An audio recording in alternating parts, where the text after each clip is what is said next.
இதில் மஞ்சள்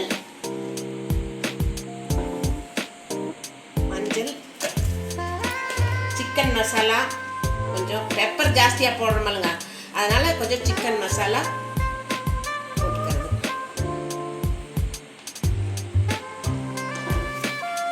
கொஞ்சம் இஞ்சி பூண்டு விழுதுங்க. அப்படியே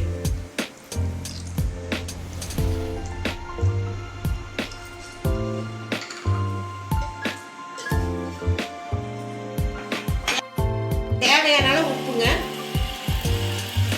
காடை பெப்பர் கிரேவி இது கொஞ்ச நேரம் ஒரு வெந்தா போதும், 10-15 நிமிஷம் வெந்தா போதும். காடை சீக்கிரமாக வெந்துடும். அப்புறமா நம்ம ஃப்ரை பண்ணிக்கலாம். பாருங்க, அடுப்பில் வச்சிடலாங்க. அது 1/4 மணி நேரம் வேகட்டுங்க.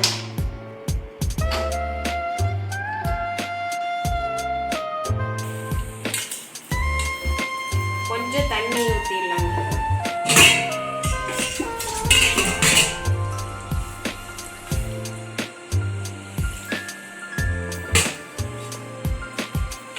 ஒரு 15 நிமிஷம் 20 நிமிஷம் ரொம்ப சீக்கிரம் வெந்துடும். ஆனால் காடை மூடி வச்சிடலாங்க.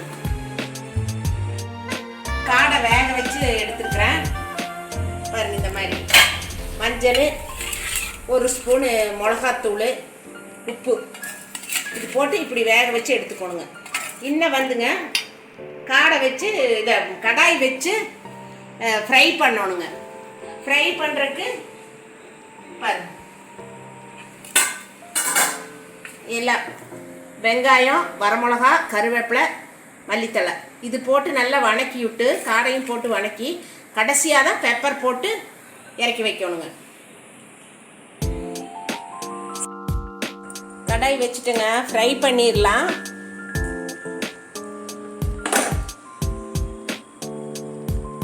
காடை வேக வச்சு எடுத்து வச்சுட்டுங்க. அதே 15 நிமிஷம் 20 நிமிஷத்தில் வெந்துடும். மஞ்சத்தூள் 1/2 ஸ்பூனு, 1 ஸ்பூன் மிளகாத்தூள், தேவையான அளவு உப்பு.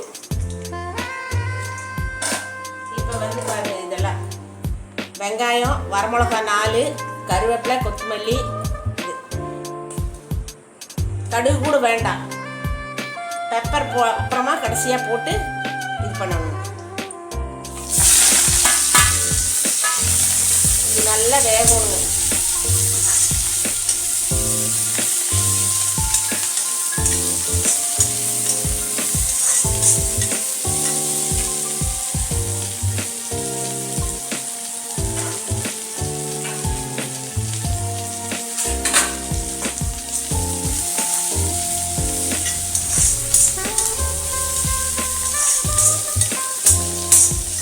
வெங்காயம் வந்துங்க நல்லா வெந்துடும். கொஞ்சம் வெந்த பிறகு இந்த காடை போட்டு நல்லா டோஸ்ட் பண்ணி அப்புறமா இறக்கி வைக்கும்போது பெப்பர் போட்டுறணும். சூப்பராக இருக்கும்.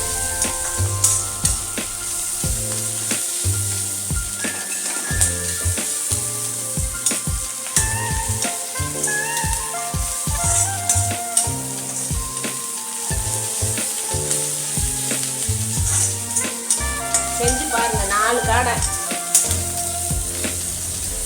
இது ஒன்று கொஞ்சம் நான்வெஜ்ஜு வாரத்தில் ஒரு 2 தடவை செய்கிறோமில்லங்க. அப்போ சிக்கனோ, காடையோ, மட்டனோ, ஃபிஷ்ஷோ ஏதோ ஒன்று செஞ்சு செய்கிறதாங்க. நான் செய்கிறத உங்களுக்கு போட்டு காட்டுறேன். நீங்களும் செஞ்சு பாருங்கள்.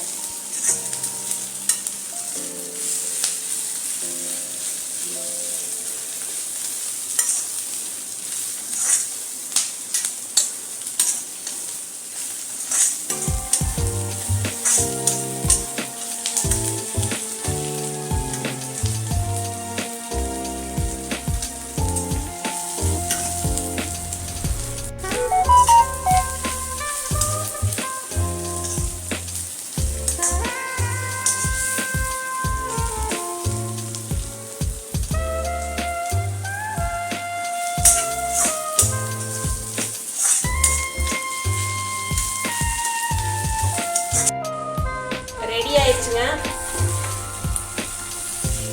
பெப்பரெல்லாம் போட்டாச்சு, தேங்காய் எண்ணெயும் ஊற்றியாச்சு.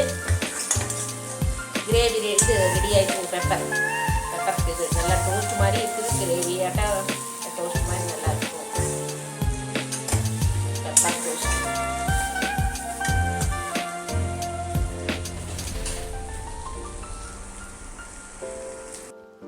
காடை ரெடி ஆயிடுச்சுங்க. பாருங்க, நல்லா ஃப்ரை ஆகி பண்ணிட்டேன். நீங்கள் கொஞ்சம் கிரேவியாட்டு வேணுன்னா இன்னும் கொஞ்சம் குழம்பா விட்டுறலாம். நான் ட்ரையாக பண்ணிட்டேங்க. பெப்பர் ஜாஸ்தி போட்டு நல்லாயிருக்கு. இது ஒரு மாதிரி நல்லாயிருக்கும்.